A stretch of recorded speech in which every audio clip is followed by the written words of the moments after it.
demikian amalan diterima dan menghasilkan pahala. Contoh, kita nak buat akikah. Maka kita tahu lah ada akikahnya apa? Ada. Betul, akikah maknanya sembelih kambing.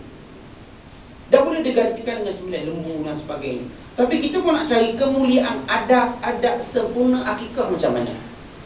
Kesempurnaan akikah ialah daging itu dimasak cara manis. Itu kesempurnaan. Kita jadi minat masak pedas juga. Ya, kita dah buat sebahagian sunnah, tapi kita tidak mengikut adab. Kesempurnaan akikah itu, saudara, daging itu dibahagikan dengan masak dan keadaan masak. Kesempurnaan akikah itu, saudara, kambing lebih baik pada bahagian lembu. Itu kesempurnaan. Kalau saudara buat lembu sah, tak ada masalah.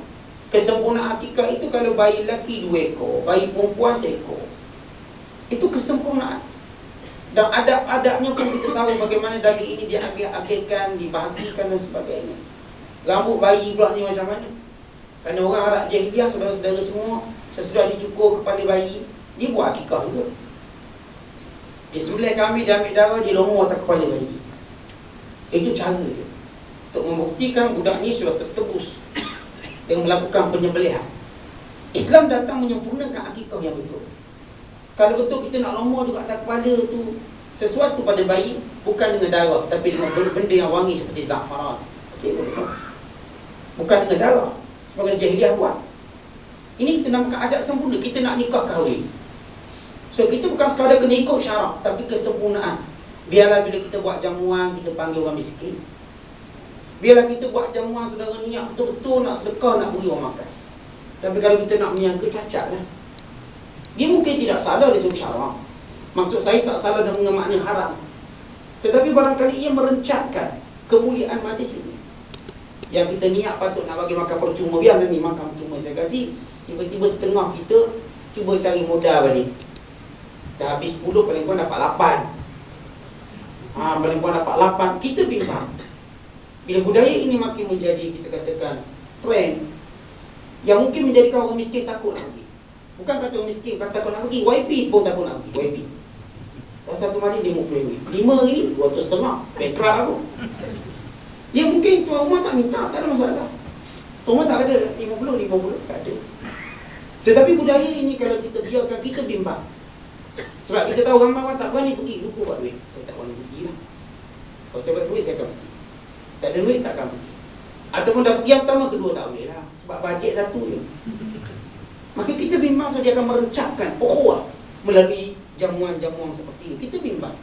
Saya tak kata apa yang kita buat itu salah, totally salah, tapi saya cerita kesempurnaan, supaya saudara orang tak akan rasa takut nak pergi rumah kita. Apa tak lagi orang miskin, saudara pula buat jamuan kahwin dekat hotel 5 bintang, suruh fikir orang miskin nak pergi. Kemudian tulis pula tema tahun 70-an, tema. Orang miskin kalau tulis tema tahun 20-an, dia boleh pergi. Tahun 20-an, 30-an tak pakai slipper. Tahun 70-an tema, macam mana orang miskin nak pergi tempat-tempat seperti ini? Tak berani, so nak masuk kat hotel pun takut. Cukup takut.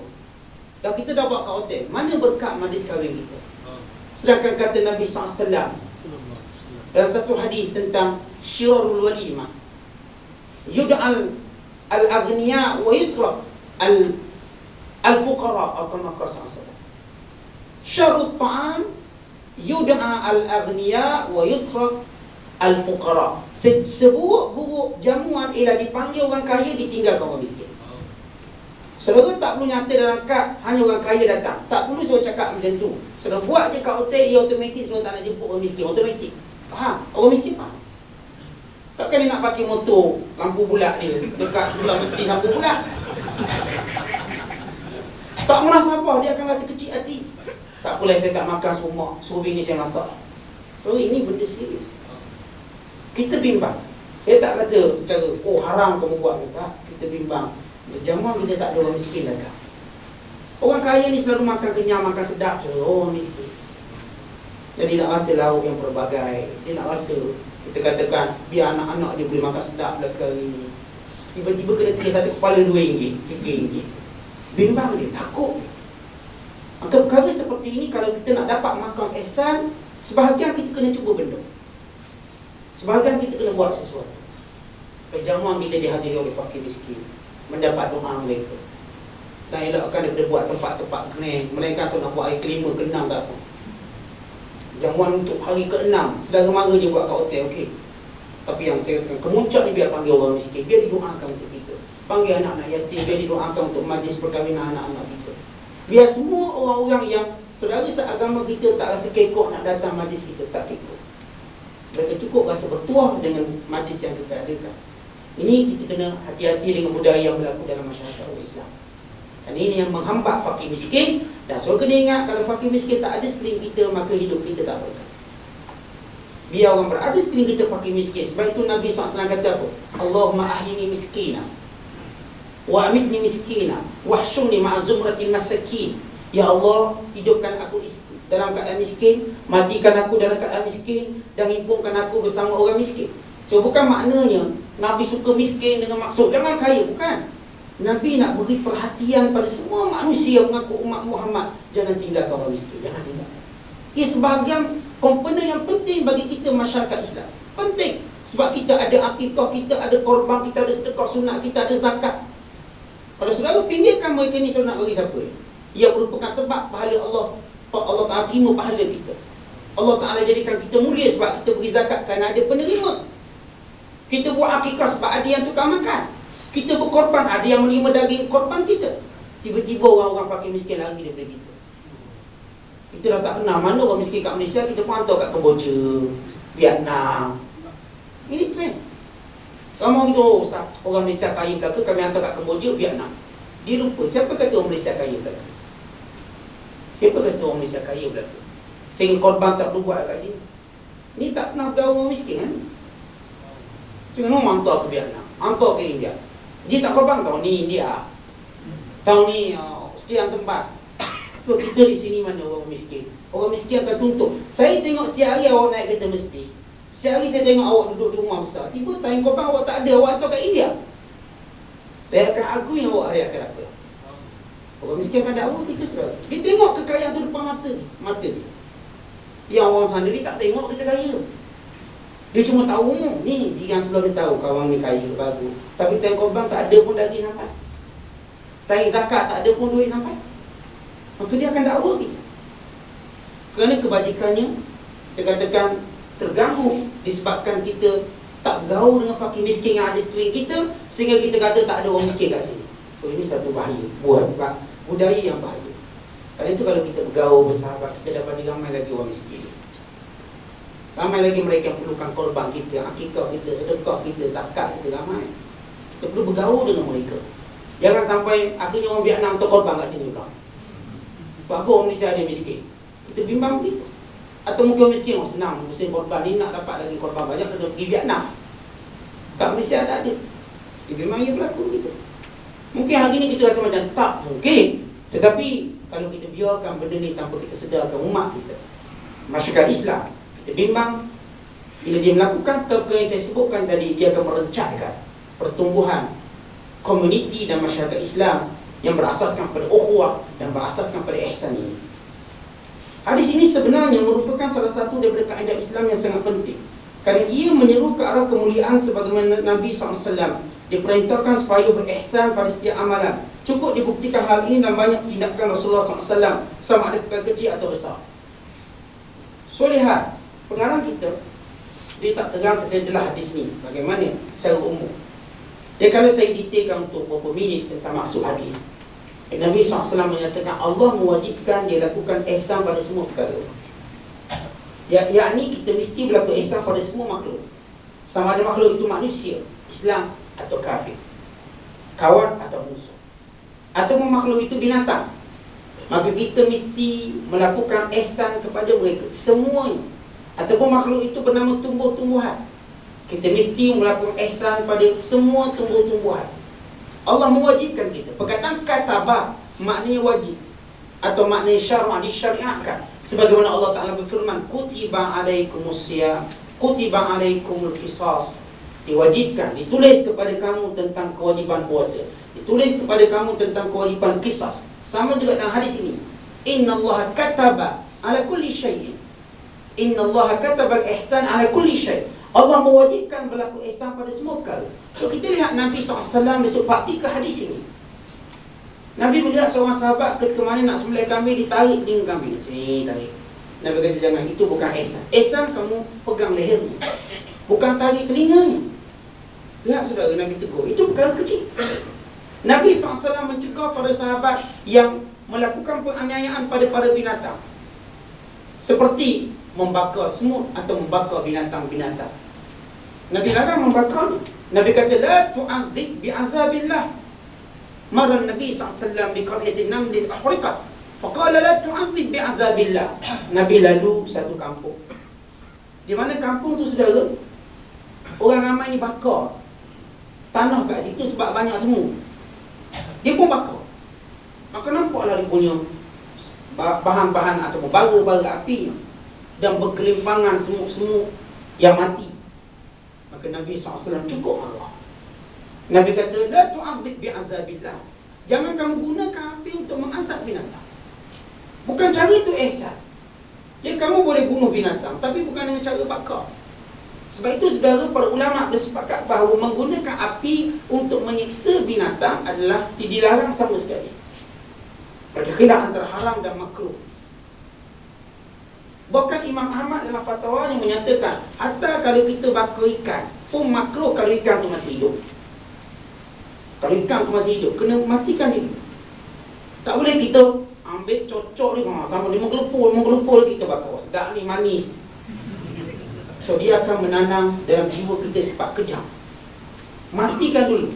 Ada orang tak nak mati macam mana? Mati dengan hentakkan, dengan cara yang paling, kita katakan paling, kalau saudara buat, dia akan terus mati. Kadang-kadang kita nak sembelih ataupun nak makan ikan keli liat sikit nak mati. Macam mana ni? Potong kepala hidup lagi tu. Gerak lagi ekor ni. Macam mana kita nak buat satu cara, dia akan terus mati. Itu bergantung pada kemahiran masing-masing. Berusaha ambil lesung batu, ketuk sekali sekuatnya, biar dia mati. Tapi dia larang kita bakar hidup-hidup, masak hidup-hidup. Jangan ikut macam orang Jepun. Bagi mereka hidup-hidup tu hebat tu. Dia punya nilainya sekian. Tapi Islam mengajar keperi manusiaan dan keperi binatangan yang tinggi. Bukan sekadar kita sensitif dengan manusia, bukan dengan binatang. Nabi SAW, kalau saya katakan tadi hal kecil, Nabi tengok sahabat pegang telinga kambing pun Nabi larang. Sebab nampak ganas sangat pegang telinga kambing. Bukan cara tu. Kambing ni ditarik melalui dengan cara leher. Kat tali tu kan, leher tu kan ikat dekat leher, tali tu ikat dekat leher, maka tarik tali yang di leher. Bukan kita tarik hidung dia. Bukan hidung, telinga. Cuba kita orang tarik hidung kita, tarik telinga kita. Bukan caranya. Sama juga kita ayah-ayah nak hukum anak, kita kena ada ihsan. Jangan hukum anak, tarik anak depan ramai telinga sampai balik rumah. Sorry, memalukan anak-anak kita. Bayangkan kalau kita dalam situasi itu, kita akan ingat jenayah ayah kita sampai bila-bila. Artinya kita tak ada ihsan bila hukum anak-anak. Benar anak kita salah, tapi saudara tidak berhak atas nama ihsan untuk tarik telinga dia depan orang ramai sampailah balik rumah. Sebaiknya balik rumah dulu.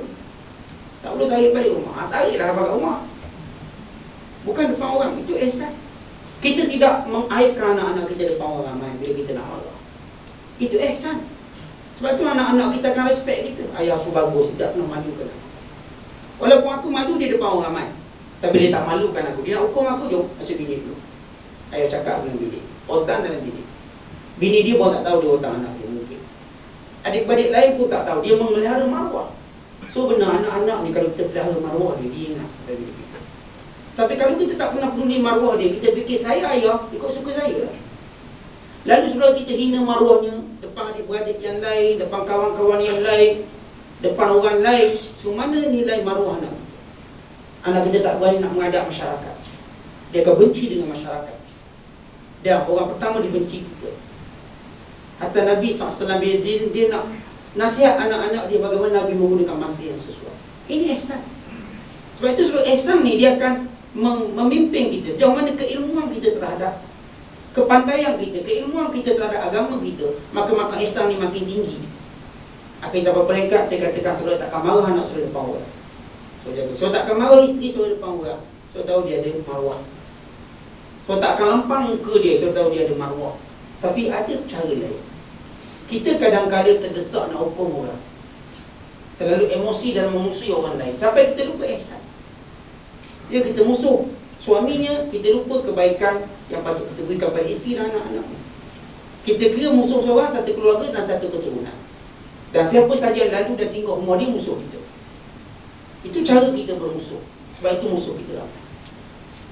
Kerana kita tidak tahu makam ihsan ini, mana nak letak. Dan Nabi SAW dah ajar kepada kita makam ihsan yang cukup tinggi pada binatangnya. Hatta sahabat yang letak beban yang banyak pada unta, Nabi tegur, jangan letakkan beban. Itu bukan ihsan pada binatang. Bukan saya katakan ia melampaui termasuk ihsan kita pada kenderaan. Saudara, kereta saudara, kereta saudara tahu berat dia berapa tan. Kereta ni nak bawa apa saudara tahu, tiba-tiba saudara menzalimi kereta saudara. Pikul kayu balok kereta, atau letaklah benda-benda tak munasabah. Patutnya lori, patutnya hilak yang sesuai. Saudara menzalimi kenderaan saudara, maka saudara akan rasa beban ataupun akan rasa implikasi terhadap kezaliman itu. Sebab itu dalam Islam dia, mereka belajar ataupun mereka cerita tentang masalah yang berkait dengan salah at-ta'assuf. At-ta'assuf ni maknanya salah guna. Salah guna bagaimana? Contoh begini. Kalau saya buka syarikat sewa kereta, lalu saudara pun sewalah kereta saya RM80 satu hari. Kereta tu kereta Viva, dan saudara tahu berapa orang passenger boleh naik. Tiba sebab masukkan semua ayam, itik, kambing, lembu. Saudara ta'assuf, melakukan kezaliman dan tidak bersifat ihsan pada kenderaan itu. Saudara wajib membayar ganti rugi. Kalau saudara ambil kereta saya Viva, so bawa orang dan sebagainya, munasabah. Tapi kalau saudara sewa Viva saya contohnya, so letakkan bebanan yang tak layak bagi kereta Viva, maka saudara melakukan ta'assuf. Ta'assuf maknanya salah guna kepada keizinan yang diberikan. Walaupun saudara buat, saya sewa kan, betul. Tapi bila kita buat macam tu, kita dah lari daripada makam ihsan, melakukan kebaikan. Sebab itu orang yang buka kedai sewa kereta bengkak. Sebab apa? Mentang-mentang kereta sewa dia goyang gira tu nak bakar. Kereta sewa kan kita aku. Dia tak ajak ihsan dalam diri dia. Akhirnya bila syarikat sewa kereta tak ada, dia juga susah. Pasti orang tahu ihsan, walaupun dia bukan kereta saya perlu berlaku ihsan, berlaku baik. Saya akan masuk gear macam orang lain masuk gear lah, bukan macam lomba F1 tu. Macam sepatutnya saya masuk gear, saya akan tekan minyak macam sepatutnya saya perlu bawa kereta saya. Ni kereta sewa, tekan sampai habis. Minyak pun tinggal setitik je bagi tuan dia. So kita lupa tentang akhlak, pahala yang kita akan dapat. Yang macam kedekut, yang bagi sewa kereta pun kedekut, dia bagi kereta kita minyak dia setitik je isi. Siap seduk balik tu seduk. Ni minyak lebih, isi sendiri. Kita pun sama, bila kita hantar balik kereta seduk. Sehingga kita lupa sedekah. Tak ada benda tu dalam hidup kita, tak ada ihsan. So jangan ingat sedekah ni hanya pada orang miskin. Bukan bila kita sedekah pada orang kaya, dia mengajar tentang baik kebaikan. Kadang-kadang orang kaya dia gerakkan, dia memang kata dia kedekut. Tapi bila ada orang sedekah kat dia, dia menggerakkan dirinya. Oh, kalau dia boleh tolak ansur dengan saya, letak minyak tak ambil, takkan saya tak boleh tolak ansur? Saya kaya. Dia akan menyedarkan orang kaya sifat pemurah. Sebab itu disunatkan kita juga bagi daging korban pada orang kaya. Bukan sebab orang kaya perlukan, bukan. Nak ingatkan dia, Tuan Haji kaya pun saya bagi. Takkan Tuan Haji tak tergerak nak buat korban bagi orang lain. Saya ni bukan kaya sangat, saya boleh buat korban. Tuan Haji milioner takkan tak boleh buat. Kita beri pada orang kaya saya bukan sebab dia perlukan daging. Kita tahu dia boleh beri untuk gerakkan hati dia, supaya dia rasa bertanggungjawab. Kalau jiran sebelah taklah sekaya mana mampu menjalankan sunnah ini, kenapa tidak dia? Kerana itu saudara sedekah pada orang kaya juga disyariatkan, untuk ingatkan dia, supaya dia juga jadi pemurah. Dan malu kepada orang-orang yang pendapatan dia, yang duitnya tak banyak, tiba-tiba pemurah. Bila dia derma bagikan jutawan. Kita jutawan derma macam orang fakir. Terbalik. Ni orang fakir, tapi bila dia derma, jiwanya bagikan jutawan. Dia beri, dia tak rasa takut rugi dan sebagainya. Dia cukup yakin rezekinya akan datang. Tapi kita pula yang kaya, bila sedekah rasa macam dah fakir dah, lepas ni bankrupt dah, aku fakir. Maka ini jiwa yang terbalik. Kerana itu jiwa ini perlu diubah. Biar kita katakan jiwa kita jutawan. Artinya bila kita belanja harta kita pada perkara yang baik, jangan takut ia akan hilang, muflis. Tetapi kita yakin dia ada simpanan di sisi Allah Ta'ala. Baik kita orang miskin ataupun orang kaya, tidak, tanam keyakinan itu. Tuhan tak akan sia-siakan ihsan yang kita lakukan. Maka keterangan Al-Quran tentang ihsan